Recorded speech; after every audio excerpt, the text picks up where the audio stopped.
Welcome to a deep dive, I guess you could call it, into the life and legacy of Jimmy Carter, the 39th U.S. president. Wow. We're going to be drawing from his Wikipedia page, Oh, as you yeah. can imagine is It's a lot. pretty extensive. Yeah. It covers a Yeah. remarkable life. Carter lived to be 100. 100. Yeah, Wow. the longest lived U.S. president ever, Yeah, that's amazing. passing away just recently in December of 2024. What I find so compelling about Carter is that his story isn't just about his time in office. Right. It's about what he did afterward. Right. I mean, we're talking Nobel Peace Prize, global health initiatives, human rights advocacy. Yeah. His post-presidency might even be more significant than his presidency itself. It's true. His post-presidency was incredibly impactful, but let's rewind all the way back to his beginnings. Okay. This is a guy who started out as a peanut farmer, A peanut farmer. then somehow ended up working on the Navy's nuclear program. Wow. He even had a connection to a reactor meltdown, Yeah. an experience that deeply shaped his views on nuclear energy. It's remarkable how that early experience with nuclear technology really informed his approach to energy policy later on. Right. But it all started in Plains, Georgia, back in 1924. Okay. Carter was actually the first U.S. president born in a hospital. A little detail that reflects a changing America at the time. Yeah, it's fascinating to think about how much the world changed during his lifetime. Oh, yeah. So his family had deep roots in peanut farming, but Carter had bigger aspirations. Right. He set his sights on the Naval Academy and got in after graduating. He married Rosalind Smith, who became his partner for an incredible 77 years. And Rosalind was far more than just a first lady. Yeah. She was a powerful force in her own right, Right. deeply involved in his work at every level, from local politics to the White House. A true power couple. Yeah, they were a team.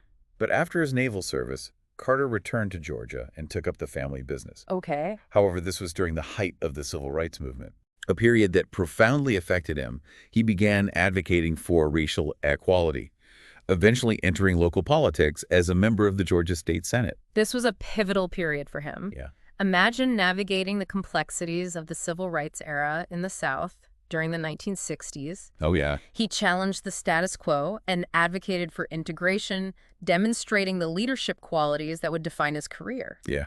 And his political career continued to ascend. In 1970, he won the governorship of Georgia, Wow.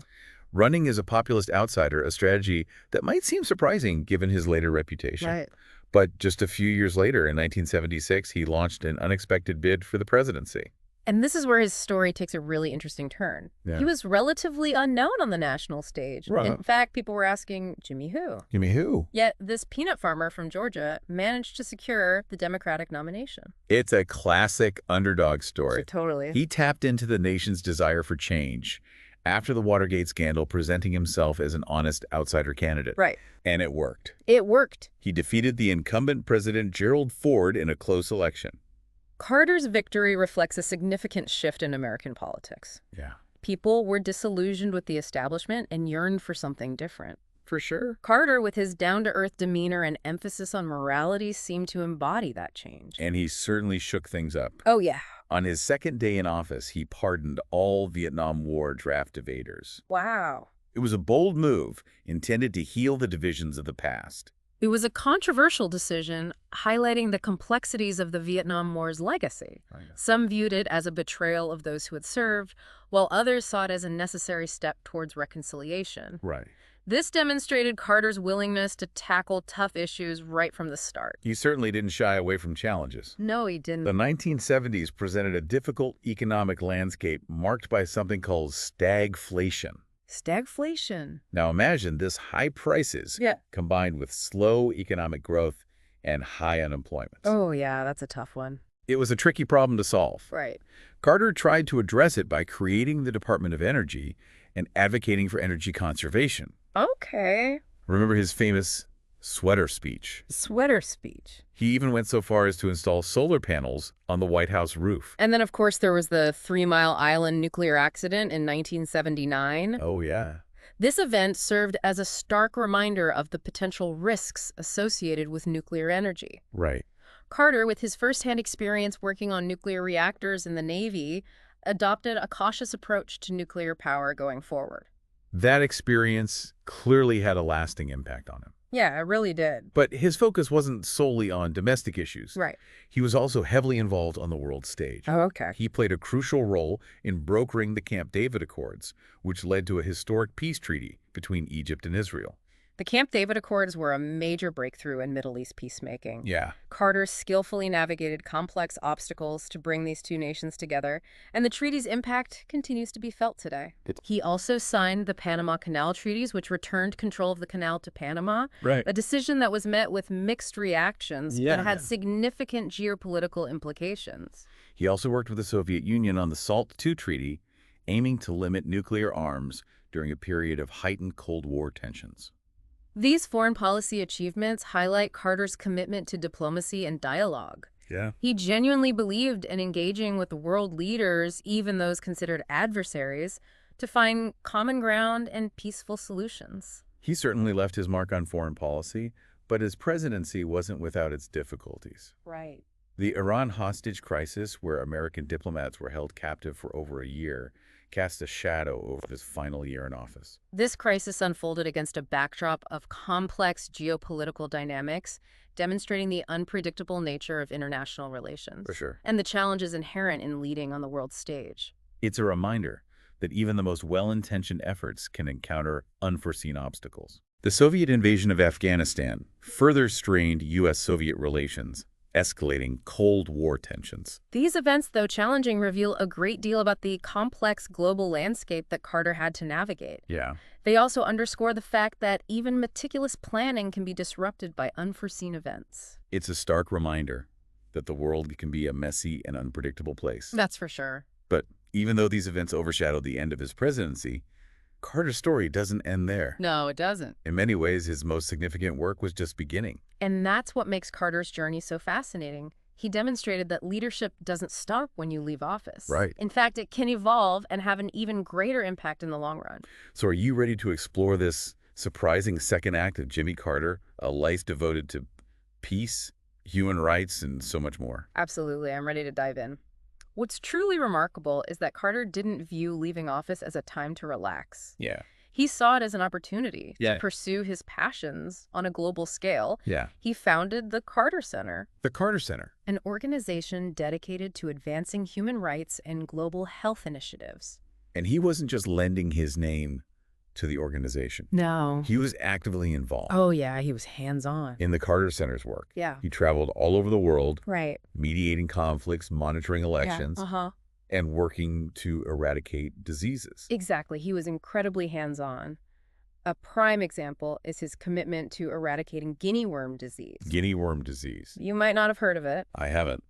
but this debilitating parasitic infection once affected millions of people across Africa and Asia, Wow. thanks largely to the Carter Center's efforts. Okay. It's now close to being completely eliminated. That's an incredible achievement. Yeah, To nearly wipe out a disease that affected so many people. it is. It really speaks to his dedication Yes. to making a tangible difference in the world. It does, and it demonstrates the kind of impact a single person can have when they're driven by a clear purpose. His efforts in this area, along with his broader work in conflict resolution, earned him the Nobel Peace Prize in 2002. Wow. So the Nobel Committee clearly recognized the significance of his post-presidency work. They did. And his engagement with the Israeli-Palestinian conflict is particularly noteworthy. He wrote multiple books on the subject, consistently advocating for a peaceful two-state solution. He didn't shy away from complex or controversial issues. He always had a strong moral compass and was willing to speak his mind and try to find common ground, even when dealing with deeply entrenched disagreements and beyond his humanitarian work.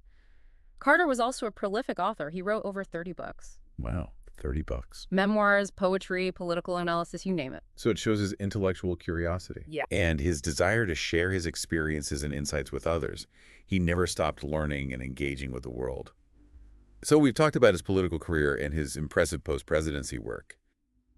But it's also important to remember the personal side of Jimmy Carter. He was deeply religious, often credited with bringing the term born again into mainstream American vocabulary. His faith played a central role in his life, shaping both his personal choices and his approach to politics. It's crucial to understand his faith, to fully grasp his motivations and worldview. And of course, we can't forget his enduring marriage to Rosalind. Right. Their partnership lasted an amazing 77 years 77 years. until her passing in 2023. Their relationship was truly remarkable. They were partners in every sense of the word, supporting each other through the triumphs and challenges of a truly extraordinary life. But even amidst all the accomplishments and accolades, Right. their lives were also touched by tragedy. In 2015, they lost their grandson, Jeremy. It was a devastating loss for the family, a reminder that even someone who achieved so much and lived such a long life wasn't immune to heartbreak. It really puts things in perspective. It does, and it's remarkable how Carter continued to persevere, even in the face of personal loss. He even battled cancer himself, Wow. making remarkable recovery. His resilience is something that really stands out. Even in his 90s, he was still actively engaged in meaningful work, building homes with Habitat for Humanity. He truly embodied the idea that you can make a difference at any age. It's truly inspiring. So we've covered a lot of ground here, from peanuts to the presidency, peacemaking, to poetry, personal loss, to incredible resilience. What does it all mean? What can we take away from this deep dive into Jimmy Carter's life? I think it tells us that Jimmy Carter was a complex and multifaceted individual. He was a politician, a humanitarian, a writer, a husband, a father, a man of faith. He made mistakes, he accomplished great things, and he lived a long and deeply impactful life. He reminds us that leadership isn't limited to holding a position of power. It's about using your influence, whatever that may be, to make the world a better place even after the spotlight has faded. And his story shows us that it's about staying true to your values no matter the cost. His unwavering commitment to peace, justice, and human dignity is a powerful example for us all.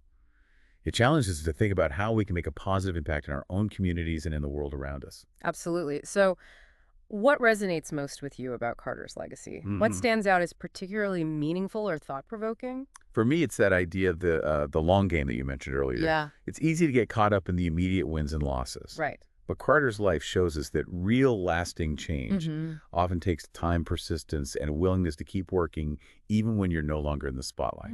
Right. Think about the impact of his work in areas like global health and conflict resolution. Yeah. It really unfolded over decades. That's a great point. It's like planting seeds that may not fully bloom until years later. Right. He dedicated himself to causes that might not have offered immediate gratification, but held the potential for profound long-term impact. It really makes you think about the kind of legacy you want to leave behind, doesn't it? Yeah, it does. What impossible problem might you be willing to dedicate yourself to, even if the results won't be seen for years? Yeah. Even decades. It's a powerful question to consider, and it speaks to something essential about Carter's character, his unwavering belief in the possibility of progress, even in the face of seemingly insurmountable challenges. It's been a truly fascinating exploration of a remarkable life. It has. If you're interested in learning more about Jimmy Carter, I highly recommend checking out his books, the Carter Center's website, and all the other resources available. This has just been a glimpse into a complex and truly inspiring story. It's a story that encourages us to rethink our assumptions about leadership, about service, and about the enduring impact a single life can have on the world. Thank you for joining us on this deep dive into the life and legacy of Jimmy Carter. We hope it sparked your curiosity and inspired you to consider the long game in your own life.